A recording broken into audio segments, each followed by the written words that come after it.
샬롬. 성령님의 도우심을 따라 오늘 하루도 하나님의 풍성한 생수의 강에서 목을 축이시고 마음의 평안을 얻는 저와 성도님들 되시기를 소망합니다. 오늘 함께 은혜를 나누실 말씀은 민수기 19장입니다. 여호와께서 모세와 아론에게 말씀하여 이르시되 여호와께서 명령하시는 법의 율례를 이제 이르노니 이스라엘 자손에게 일러서 온전하여 흠이 없고 아직 멍에 매지 아니한 붉은 암송아지를 내게로 끌어오게 하고 너는 그것을 제사장 엘라살에게 줄 것이요 그는 그것을 진영 밖으로 끌어내어서 자기 목전에서 잡게 할 것이며 제사장 엘라살은 손가락에 그 피를 찍고 그 피를 회막 앞을 향하여 7번 뿌리고 그 암소를 자기 목전에서 불사르게 하되 그 가죽과 고기와 피와 똥을 불사르게 하고 동시에 제사장은 백향목과 우슬초와 홍색 실을 가져다가 암송아지를 사르는 불 가운데에 던질 것이며 제사장은 자기 옷을 빨고 물로 몸을 씻은 후에 진영에 들어갈 것이라. 그는 저녁까지 부정하리라. 송아지를 불사른 자도 자기의 옷을 물로 빨고 물로 그 몸을 씻을 것이라. 그도 저녁까지 부정하리라. 이에 정결한 자가 암송아지의 채를 거두어 진영 밖 정한 곳에 둘지니 이것은 이스라엘 자손 회중을 위하여 간직하였다가 부정을 씻는 물을 위해 간직할지니 그것은 속죄제니라. 암송아지의 채를 거둔 자도 자기 옷을 빨 것이며 저녁까지 부정하리라. 이는 이스라엘 자손과 그 중에 거류하는 외인에게 영원한 율례니라. 사람의 시체를 만진 자는 이래 동안 부정하리니 그는 셋째 날과 일곱째 날에 잿물로 자신을 정결하게 할 것이라. 그리하면 정하려니와 셋째 날과 일곱째 날에 자신을 정결하게 하지 아니하면 그냥 부정하니 누구든지 죽은 사람의 시체를 만지고 자신을 정결하게 하지 아니하는 자는 여호와의 성막을 더럽힘이라. 그가 이스라엘에서 끊어질 것은 정결하게 하는 물을 그에게 뿌리지 아니하므로 깨끗하게 되지 못하고 그 부정함이 그대로 있음이니라. 장막에서 사람이 죽을 때의 법은 이러하니 누구든지 그 장막에 들어가는 자와 그 장막에 있는 자가 이래 동안 부정할 것이며 뚜껑을 열어놓고 덮지 아니한 그릇은 모두 부정하니라. 누구든지 들에서 칼에 죽은 자나 시체나 사람의 뼈나 무덤을 만졌으면 이래 동안 부정하리니 그 부정한 자를 위하여 죄를 깨끗하게 하려고 불사른 재를 가져다가 흐르는 물과 함께 그릇에 담고 정결한 자가 우슬초를 가져다가 그 물을 찍어 장막과 그 모든 기구와 거기 있는 사람들에게 뿌리고 또 뼈나 죽임을 당한 자나 시체나 무덤을 만진 자에게 뿌리되 그 정결한 자가 셋째 날과 일곱째 날에 그 부정한 자에게 뿌려서 일곱째 날에 그를 정결하게 할 것이며 그는 자기 옷을 빨고 물로 몸을 씻을 것이라. 저녁이면 정결하리라. 사람이 부정하고도 자신을 정결하게 하지 아니하면 여호와의 성소를 더럽힘이니 그러므로 회중 가운데서 끊어질 것이니라. 그는 정결하게 하는 물로 뿌림을 받지 아니하였은즉 부정하니라. 이는 그들의 영구한 율례니라. 정결하게 하는 물을 뿌린 자는 자기 옷을 빨 것이며 정결하게 하는 물을 만지는 자는 저녁까지 부정할 것이며 부정한 자가 만진 것은 무엇이든지 부정할 것이며 그것을 만지는 자도 저녁까지 부정하리라. 오늘 본문은 사람의 시체와 접촉하는 일이 얼마나 부정한 일인지를 가르쳐주고 있습니다. 우선 2절부터 10절의 말씀은 그렇게 부정하게 되었을 때 부정함을 씻어 정결하게 해주는 물, 그 물에 넣을 재를 만드는 방법을 말씀하십니다. 그 방법은 이러한데요. 제사장은 흠이 없고 아직 멍에를 매지 아니한 붉은 암송아지를 진 밖으로 끌고 나가 잡고 불살라서 속죄제물로 드렸습니다. 그리고 재를 모아두었다가 필요할 때마다 부정을 깨끗하게 하는 거룩한 물을 만드는 데 사용했습니다. 3절부터 보시면 제사장은 암송아지를 진영 밖으로 끌고 가서 잡고 그 피를 회막 앞에 뿌리고 그 암소는 불사르죠. 그런데 특이한 점은 이 제사장이 저녁까지 부정해진다는 사실입니다. 그러므로 자신의 옷과 몸을 물로 씻고 진영에 돌아가야 한다는 것이죠. 이것을 통해 무엇을 알 수 있을까요? 정결해지는 것이 얼마나 힘든 일인지를 알게 됩니다. 시체를 만진 자를 정결하게 하기 위해서 거기에 필요한 재를 만들어야 했는데 그 과정에 참여한 사람마저도 시체를 만진 자만큼은 아니지만 부정해졌던 것이죠.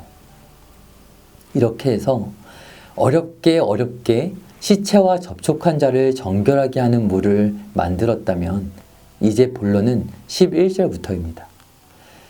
놀라운 사실 한 가지가 나오는데요.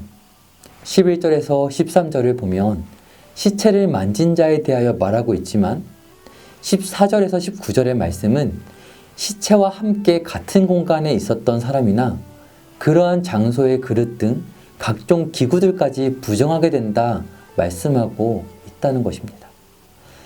도대체 왜 이렇게 엄중하게 이 문제를 다루시고 계신 걸까요?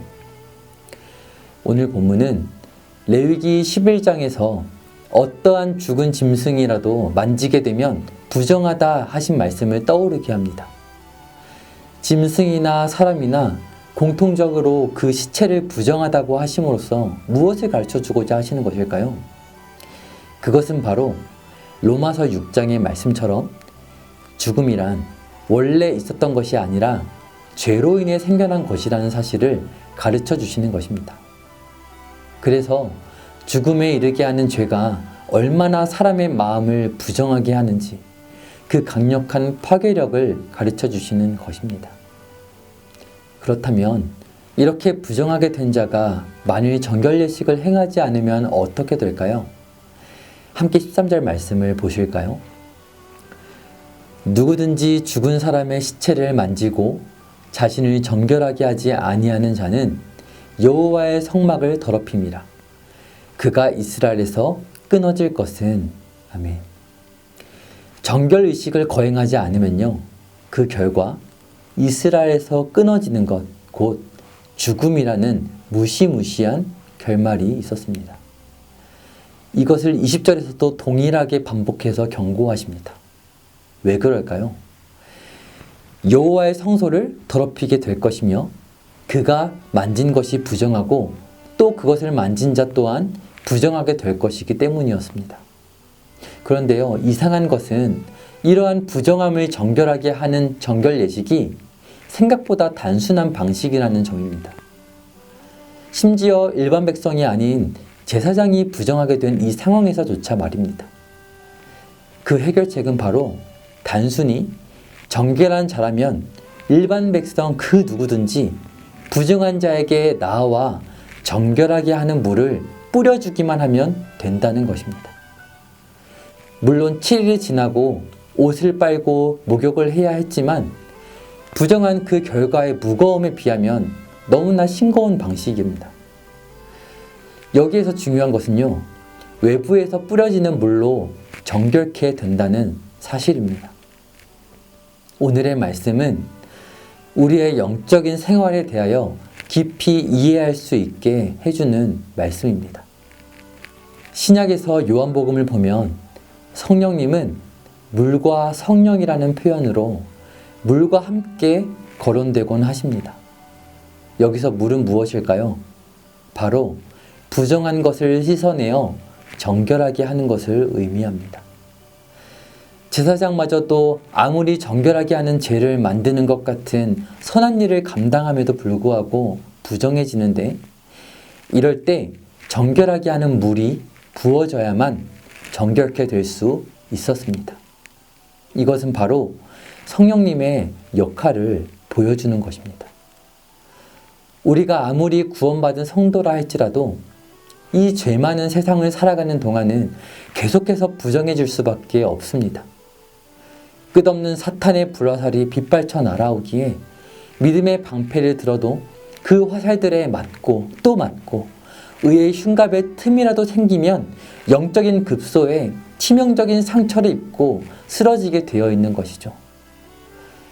우리는 일상 속에서 때로는 어떻게 기도해야 할지 모를 때가 많고 언제 마음을 지키지 못했는지 낌새도 모른 채 낭망하고 하나님과 순식간에 멀어질 때가 있는 것입니다. 그럴 때 우리를 정결케 하는 물이 뿌려지는 도우심이 필요합니다.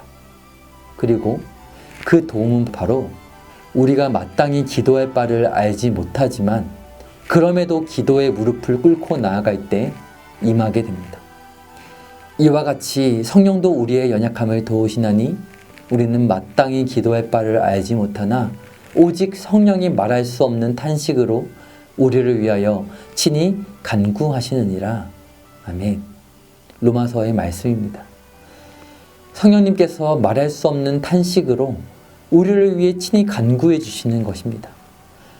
성령님은 우리가 마음의 무릎을 꿇고 하나님께 나아갈 때 우리와 함께 친히 탄식하시며 간구해 주십니다. 그리고 오늘 본문에 대하여 히브리서 9장 말씀은 이렇게 말씀합니다. 암송아지의 죄를 부정한 자에게 뿌려 그 육체를 정결하게 하여 거룩하게 하거든 하물며 영원하신 성령으로 말미암아 흠없는 자기를 하나님께 드린 그리스도의 피가 어찌 너의 양심을 죽은 행실에서 깨끗하게 하고 살아계신 하나님을 섬기게 하지 못하겠느냐? 아멘. 말씀을 마치겠습니다. 성도로서 살아가는 오늘 우리의 삶 가운데 때로는 죽은 행실과 굳은 마음이 생겨납니다. 그러나 그럴 때마다 함께 기도하여 주시는 성령님의 도우심을 구하시길 바랍니다. 또한 죄인된 우리를 속죄하시기 위하여 생명을 내어주신 그리스도를 꼭 붙드시길 바랍니다. 그래서 살아계신 하나님과 동행하는 저와 복된 성도님들 되시기를 주님의 이름으로 축복드립니다. 아멘. 제가 기도하겠습니다. 하나님 아버지, 은혜를 감사합니다. 오늘 시체를 만진 자가 부정하게 되었을 때 그를 정결하게 하는 물을 만드는 것을 보여주셨습니다. 시체를 만진 것이 죄로 말미암아 찾아온 그 죽음, 죄가 얼마나 우리를 죽음으로 이끌며 우리의 삶을 부정하게 만드는지를 경고하신 말씀이었습니다. 그 가운데 부정하게 된 그 제사장에게 일반 어떤 백성이라도 물을 뿌려 정결하게 할 수 있게 하셨습니다. 하나님, 오늘 우리의 삶 가운데 우리를 정결하게 하시는 성령님의 그 도우심을 간구합니다. 우리의 죄를 씻어주시고 오늘 우리가 살아가면서 주님을 의지하여 살아갈 수 있도록 도와주시옵소서. 오늘도 우리를 정결케 하시고 거룩하신 하나님과 교제하게 해주시는 그 은혜에 감사드리며 예수 그리스도의 이름으로 기도드립니다. 아멘.